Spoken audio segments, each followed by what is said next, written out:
few seconds. Of course, I done went over this like 2 weeks, but I'm still going over it because I don't want the DA questions to come in. Last day of class for this class is Monday on the 20th. On 4/21 midnight, all homework will terminate. I will assign zeros to incomplete homework assignments and tests after 4/21.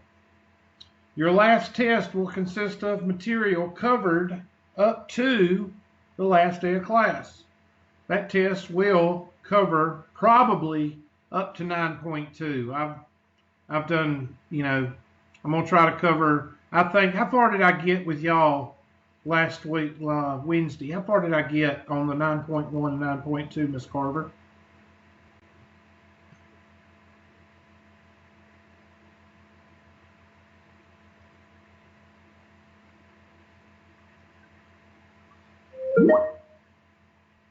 You told me to write slide 7. On 9.1 or 9.2?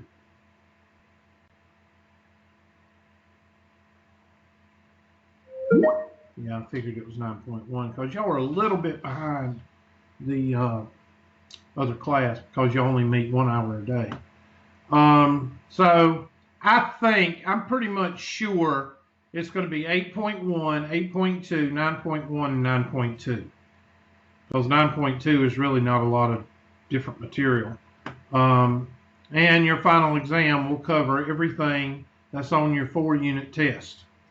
And if you want to review your unit test, you go to your grade book, you click on the test and quizzes, and then you hit the review link on whichever one you want to review, and that final exam will be 21 through 28.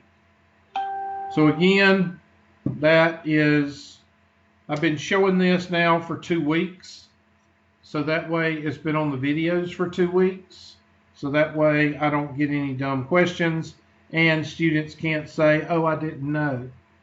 And I've also told my department head that I've been showing this sheet for 2 weeks.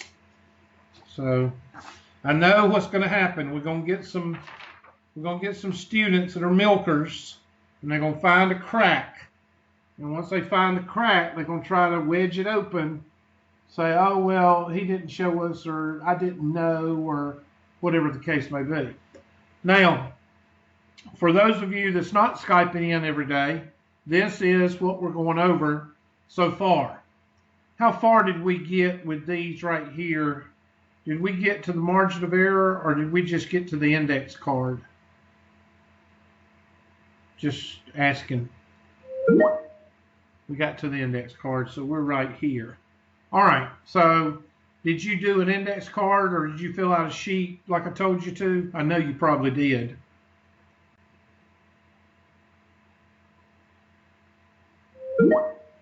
I have a paper, yes. Okay, as long as you have a paper, that's fine, for the test. So with that being said, I'm going to cover with y'all today, I'm going to cover these. Now I'm going to go over them kind of quickly because it's just plug and chug. And I've also got some homework problems to go over, 3 homework problems to go over, and I'm going to go over those too. So they're basically these questions. I think there's one 8.1 question, but these questions, there's 2 of these. So I want to go over those so that way it can help with the explanation. So I'm going to get out of this right now. Go to my handy dandy 3. I don't forget what chapter we're in. 9. Yeah. 9.1. You said slide 7 on 9.1.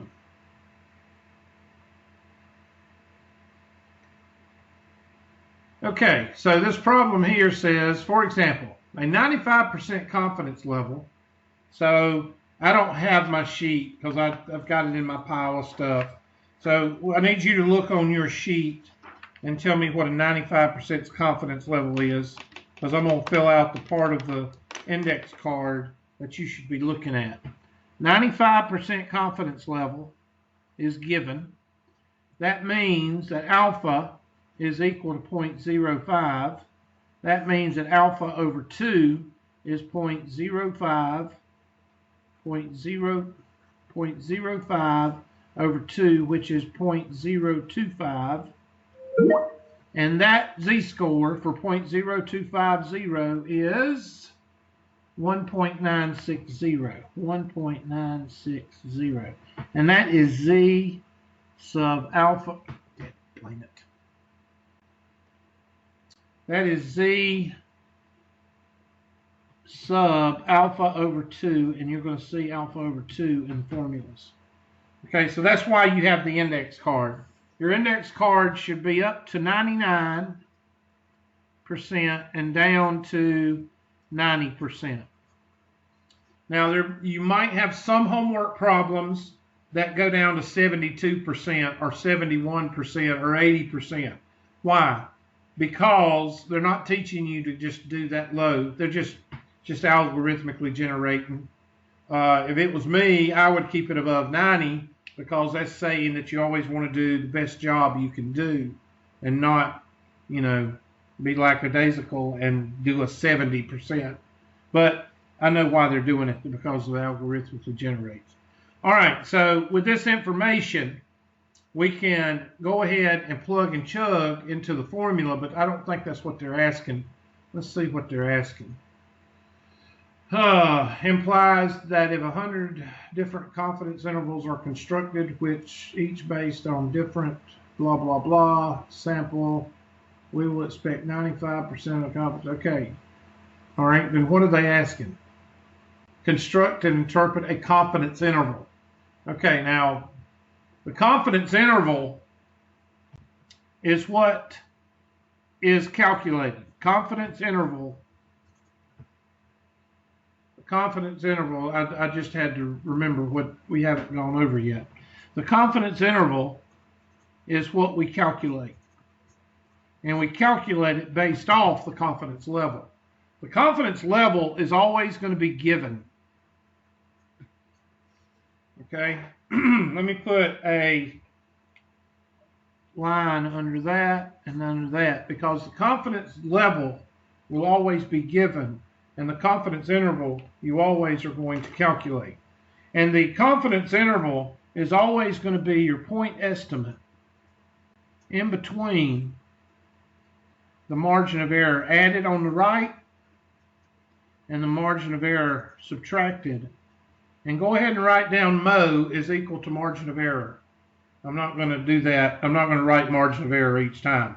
So margin of error is equal to mo.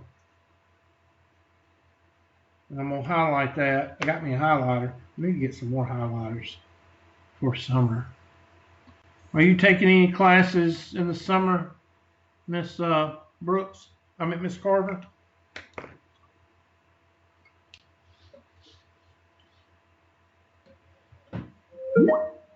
Oh, this is your last semester. Are you graduating or transferring? Both?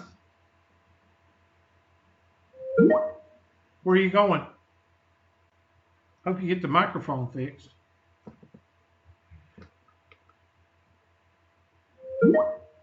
Greenville Tech. Oh, you must be going into something medical? Or what are you going into? Dental hygiene. I figured it was one of the ones that either we didn't offer or we suck at. One of the two. I don't know which one it is. Let me see what she put. Okay. I didn't know if she was going to say both or what. I thought we had a dental hygiene here, did we not? Or did we have a dental assisting? I can't remember. That's out of my wheelhouse. We have pre-dental. Oh, okay. Well, good luck. I know you make a good person. I don't think I can't handle people, so I couldn't do it. Anyway, I don't know. Oh, I was going to ask you if you have to take another math. That's why I was asking you. If you ever have to take another math, you know you can do it with me, dang old Skype, because I've tried to ask all my students if they're taking another math next semester. All right, the confidence interval. Now, how do you find the MOE? Well, the MOE is real simple. The MOE is equal to your z-score, so alpha 2, that's this right here,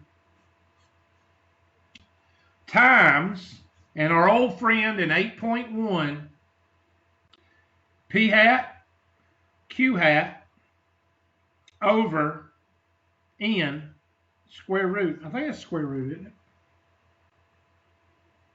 Yeah. And that's your MOE. So it sounds like to me that we have everything we need. 95% confidence level, blah, blah, blah, 100 different confidence intervals. I don't see a P. I don't see P hat. So evidently,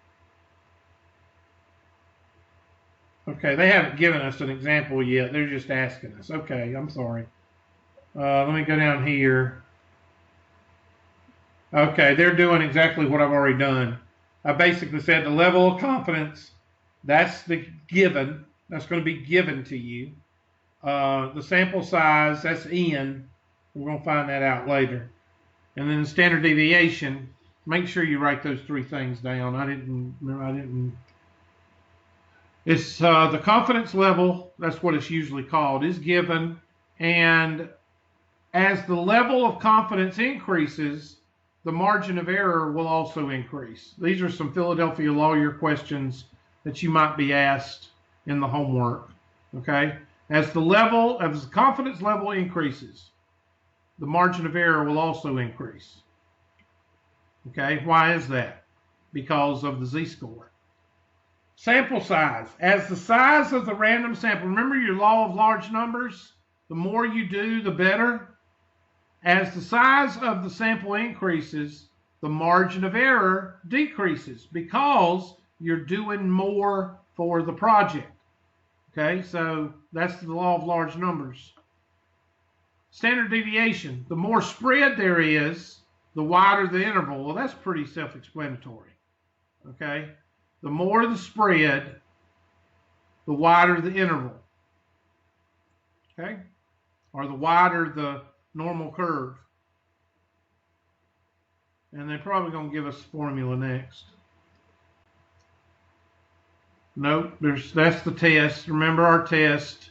To get the standard deviation of the point of the proportion, that's PQ over N, provided that MP, and that, remember that's what we said.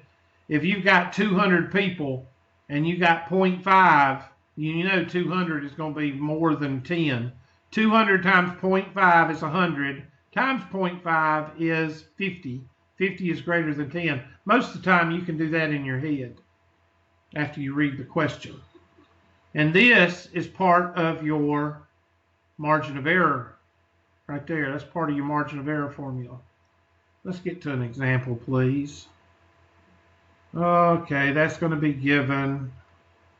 There we go. There's the formula. I do not use this formula, so I don't want you to write it down. I do it a different way. So let's not write that down. There's the formula I use. Error is equal to z sub alpha over 2, your z-score on your index card, times PQ over N. That's come from 8.1. There we go. In July of, write this down because this is a test question. In July of 2008, a poll was taken, 1783 registered voters, blah, blah, blah, blah, blah, blah, blah. 1123 were in favor. So right there, they're giving you P hat. So the first thing you're going to do, and that's why when I wrote this down, when I gave you this at the beginning of the class, and I told you the other day in class, Wednesday, always make sure you can find that. If you can find that, you can find this. And then you can do the rest if you've got your index card. So let me take my handy dandy blue marker, red marker, and I'm just going to highlight.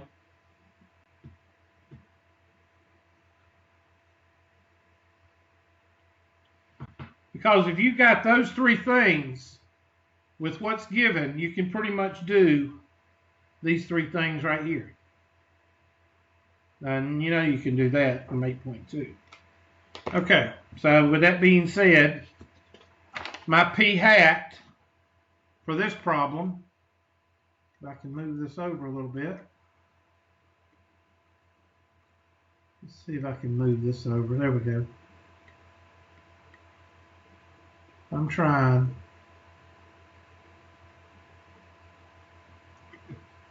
There. Okay, my p hat is equal to, I need you to calculate this for me, 1123 divided by 1783. And just give me 2 digits. Y'all can, I know y'all can do bigger digits with your calculator. I don't need to teach y'all how to do that. What did you get? 0.63. And I don't care what the problem says, you're going to find Q hat next. That's a habit you need to get into. All right, so that's going to be 0.37. So you can always check your, I mean, what is your N? 1783. That's 1700, almost 1800. This is over half. Well, let's just take half. What's half of 1700? Well, half of 1700 is 800, 850. Well, what's half of 850? 425. Was 425 greater than 10? Yes. So that first test you can actually do, you know, in your head. All right, this 60%, well, it doesn't matter. It's still going to be more than 10. And you can go ahead and do your alpha p hat, I mean your sigma p hat is equal to 0.63 times 0.37 over 1783, which you don't have to do it, but that's going to be your second part of your formula for your margin of error. You can do that if you want to. You got a 90% confidence level, so I want you to look at your index card.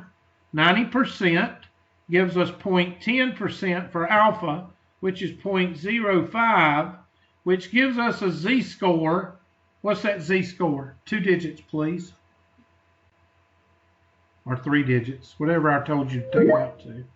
1.6, is that 1.645? Yes.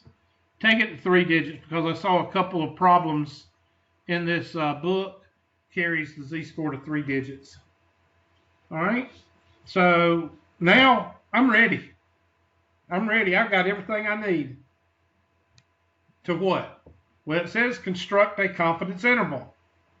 So I got to find my margin of error. So that's equal 1.645 times this. 0.63 times 0.37 over 1783. Now I'm going to pull out my handy dandy calculator. Well, I don't want to have to depend on everybody to do it, so I'm going to do it myself just so y'all can see. I'm going to make this a little bit bigger. There we go. Clear. Oh, you can't see it, but just work it on your, well, let me pull it up here. All the things I do for y'all. Okay, so that's going to be 0.63 times 0.37. And I'm going to divide that by 1783.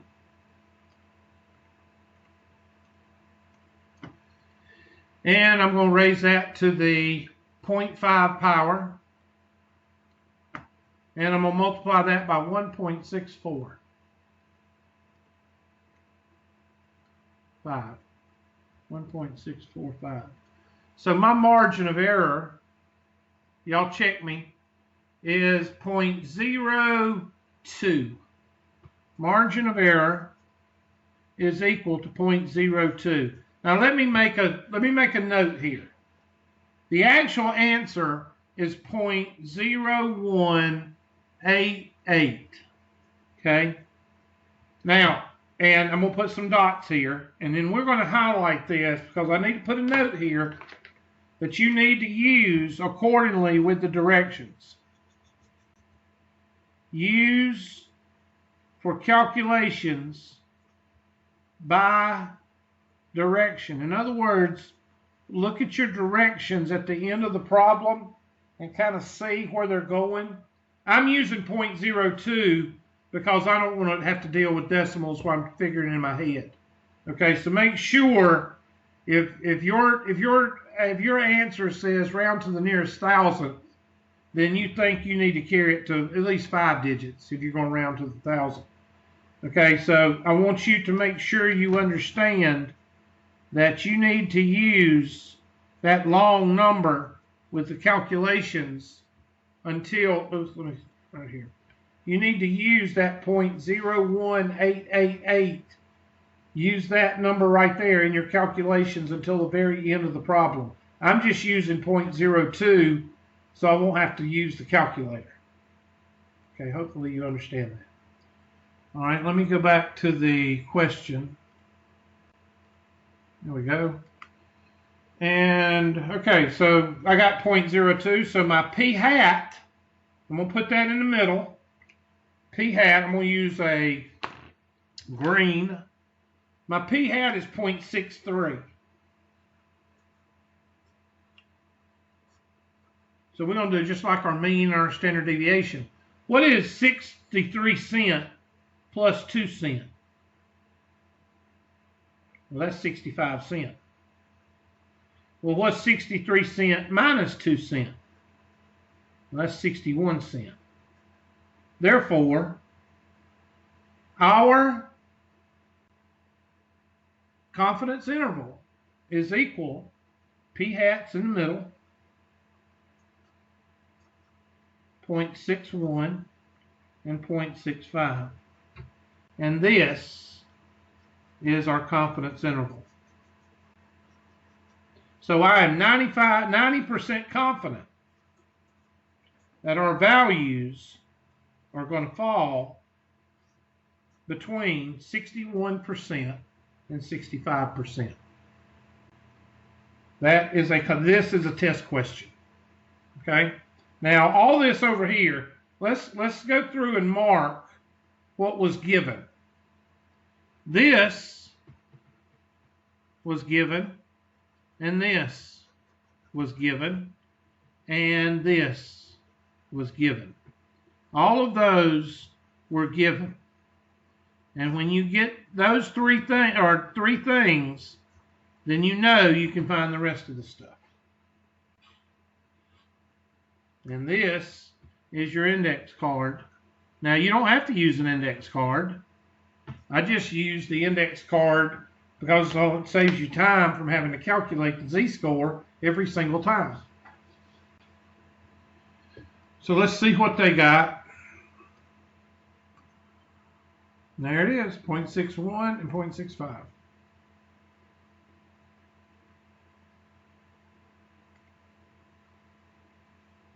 We are 90% confident that the proportion of registered voters who are in favor of the death penalty will fall between 61% and 65%. That's a very high number for voters. That is a test question. Now, how do you find the sample size? Let's say that I want a 95% confidence level that blah, blah, blah is equal to blah, blah, blah. How many people do I need to survey? That's what this is. How many people do I need to survey? So on this slide or in your notes, on this problem right here, I want you to put beside N, how many people do I need to survey? How many people do I need to ask? How many people need to take this poll in order for me to have a blank confidence interval? Confidence level. Remember, the confidence level will be what? It will be given. So they'll say, find a 95% confidence level of blah, blah, blah. Find N. Find how many people need to be surveyed or need to be polled or need to be asked.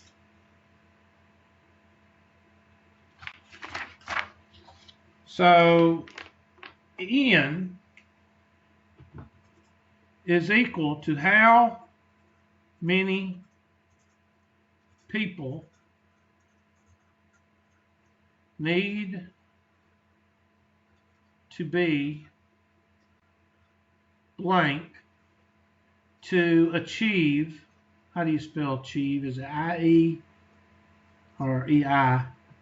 Achieve a, I knew you were going to answer that, just like a woman.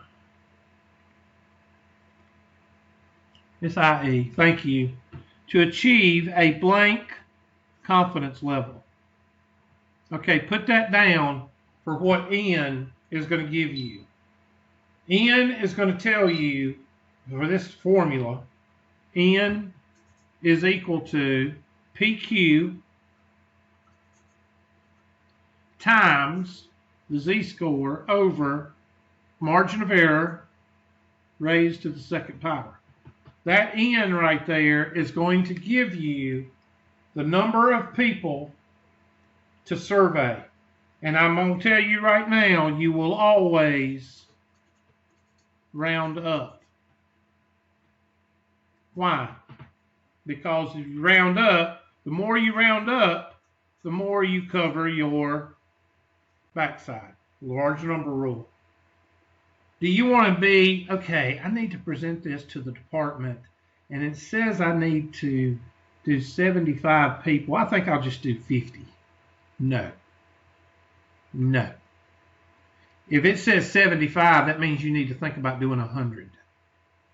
Okay, that's the difference between the men and the boys. Okay, that's the difference between the student that makes an A and the student that makes a C. That's the difference between a director that gets the next promotion versus the director that stays director 20-something years. Okay, that's the difference. You always want to round up, and depending on what kind of person you are in your field, you always want to go the extra mile. So if your N comes up to be 72.4, then the normal average person would say, okay, then I need to do N, I need to ask 73 people. The lazy person would go N is equal to 50. That's the lazy person. And then the overachiever will say N is equal to 100.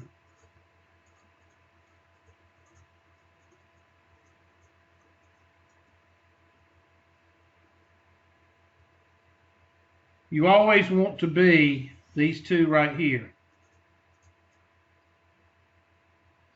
This is your average guy that goes, or average girl that goes, okay, 73 people, I might just do 75. Okay, they might just do a little bit more. But the overachiever is going 25 copies of a questionnaire. 25 copies is what, $2? I'll just spend that extra $2. And it's only 25 more numbers that I've got to deal with, but it'll make my report a little bit better. I think I know why it ripples now. That's me hitting the table. Oh, I see why. It's that. Okay, I'm talking to myself. I'm sorry.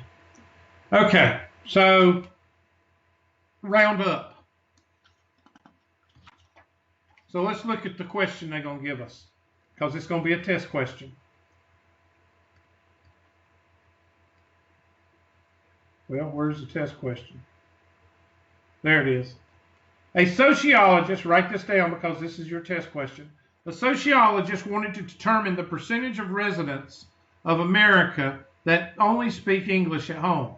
What sample size should be obtained if she wishes her estimate to be E is equal to 3%. 90% confidence level. 90% confidence level means index card. And I'm going to just go ahead and remember from the last one that it's 1.645. What else is given? She uses the estimate obtained from the Census 2000. Mark out that 2000 because that means nothing.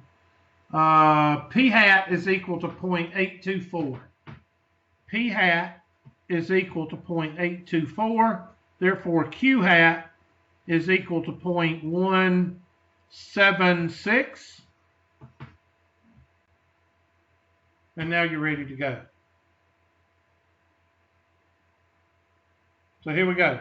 N is equal to 0.824 times 0.176 square root of Z is 1.64, oh, not square root, sorry, squared, sorry, 1.645 over, and as you can see, we turn that percent into a decimal like we always do. And now you crank that out, and we get 436.04. So the lazy person would say 400. The status quo person, the average person, would say, okay, 436, maybe 440. And the overachiever would go 500. Now, again, I'm not making fun of people, and I'm not saying that this is in concrete, but what I am telling you is one of the number one rules of life.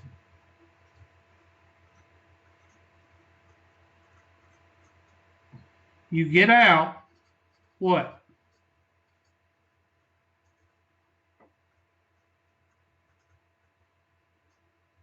You get out what you put in.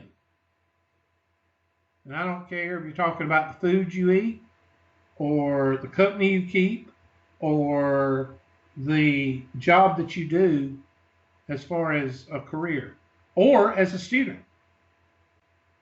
If you want the get out of it as easy as you can attitude, then don't be surprised if you just get a C in the class versus an average or an overachiever that does what they're supposed to.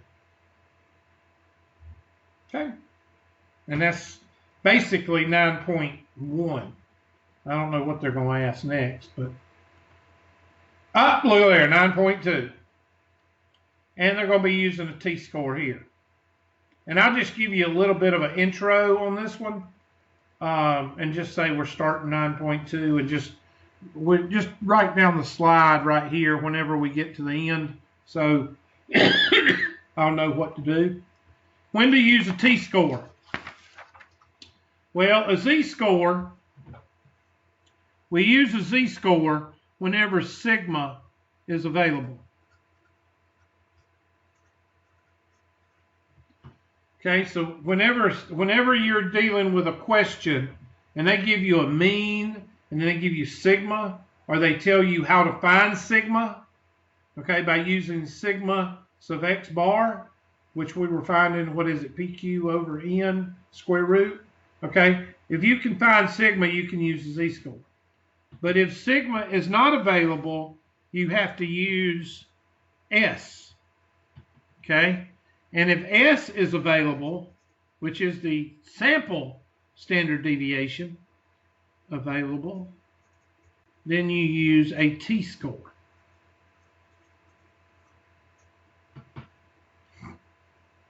You'll never guess where the development of the T-score came from. Guinness Beer Corporation. That's where it came from. Quality assurance person for Guinness Beer came up with the T-score versus the Z-score. And it's a long, drawn out, I'm not going to show you, but that's where it comes from. All right, so here we go. They're going to go through an explanation here. Okay, I'm not going to go through it. I'm just going to get to there we go. So write this down.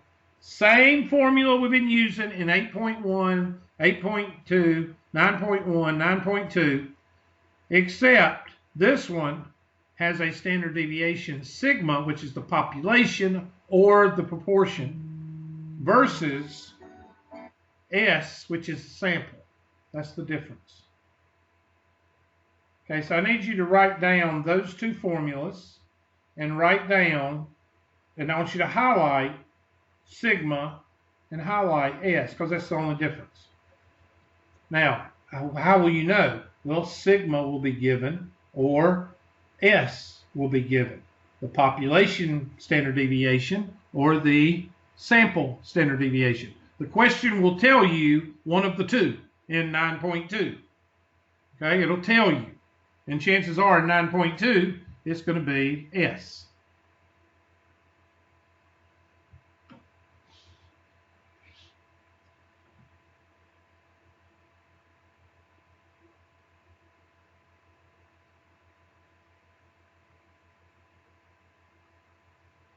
Okay? And you probably have that written down.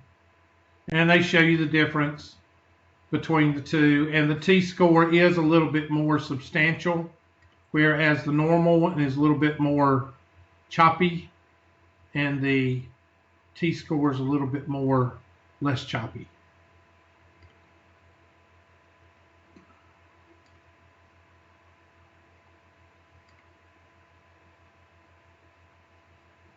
I'm looking for anything that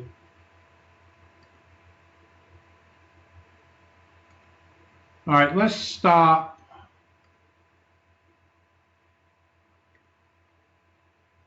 Let's stop right there at number 37. Let's stop at 37. I'll try to write that down. Okay. Now, before I leave, or before we leave, we'll put this up again. I know it's awful, but how many times have I done this, Miss Carver? And I'm going to get somebody to email me a question. You wait and see. But I thought I'd leave it up there as the last. Do you have any questions for me, Miss Carver?